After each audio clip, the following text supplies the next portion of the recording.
मुजफ्फरनगर में शासन और प्रशासन के बीच टकराव की स्थिति बन गई है।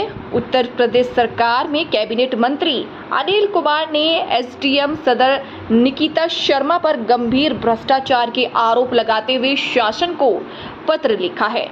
मंत्री ने मुख्यमंत्री योगी आदित्यनाथ और प्रमुख सचिव को भेजे पत्र में कहा कि निकिता शर्मा भू माफियाओं से मिली हुई है और पुरकाजी क्षेत्र में अवैध प्लॉटिंग को बढ़ावा दे रही है।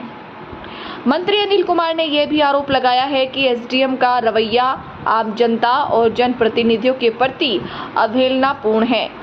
उन्होंने इस पूरे मामले की गोपनीय जांच की मांग की है। मंत्री का दावा है कि आम लोगों द्वारा लगातार शिकायतें प्राप्त हो रही है कि एसडीएम कार्यालय में मौजूद नहीं रहती और समस्याओं का समाधान नहीं करती।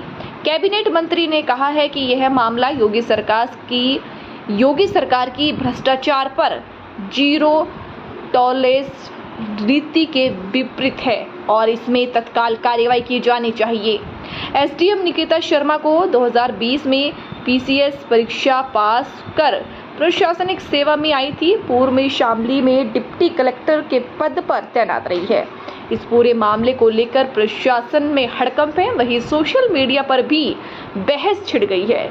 कुछ ऐसे भ्रष्टाचार के खिलाफ मंत्री की आवाज बता रहे हैं तो कुछ इसे राजनीतिक रंजिश का रूप मान रहे हैं।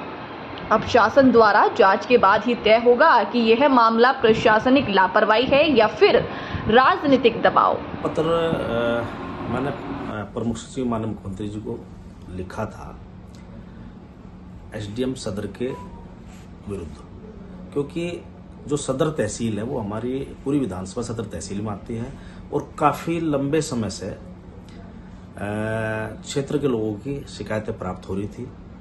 उनके व्यवहार की, उनके ऑफिस में ना बैठने की, और काफ़ी ये भी शिकायतें प्राप्त हो रही थी कि विधानसभा क्षेत्र में काफ़ी मतलब प्लॉटिंग में भी उनका इन्वॉल्वमेंट रहते हैं। भ्रष्टाचार की काफ़ी शिकायतें प्राप्त हो रही थी। आम जनता की, जो मैंने लिखा है वो आम जनता की भावनाएं हैं जो लिखी हैं, और उस बात को शासन को अवगत करा है। बाकी कार्रवाई शासन को करनी है उसमें। अच्छा, लगातार जो उप जिलाधिकारी है कहीं उनकी भी शिकायत आ रही है कि भाई भ्रष्टाचार की। देखो ऐसा है ना, देखो महाराज जी की सरकार है, ये योगी आदित्यनाथ जी की सरकार है और भ्रष्टाचार के विषय में जीरो टॉलरेंस की नीति है। कोई भी हो, चाहे नेता हो चाहे अधिकारी हो, अगर कोई कहीं का भ्रष्टाचार की शिकायत मिले निश्चित रूप से इस सरकार कार्रवाई करती है। और ऐसा नहीं है मान लो जिस अधिकारी को तैनात कर दिया कि वो भ्रष्टाचार नहीं कर सकता, ऐसा तो नहीं है। भ्रष्टाचार करते हैं, जो भ्रष्टाचार की शिकायतें प्राप्त होती है तो निश्चित रूप से सरकार कार्रवाई करती है। तो उसी परिप्रेक्ष्य में अगर उस शिकायतों में सत्यता पाई जाती है तो निश्चित रूप से कार्रवाई होगी। कुछ महापूर्व जो एसडीएम बुढ़ाना थी मोनालिसा, विधायक जी ने, राज्यपाल बालियान जी ने शिकायत करी थी। देखो ऐसा ना, हम लोग सरकार में है और सरकार में तैनात जितने भी अधिकारी होते हैं, मान लो कहीं किसी अधिकारी कोई शिकायत जनता के द्वारा प्राप्त होती है तो निश्चित रूप से हमारी अपनी जिम्मेदारी भी है, हमारा धर्म भी है कि हम उनकी बातों को, उनके विचार को सरकार के समक्ष रखें।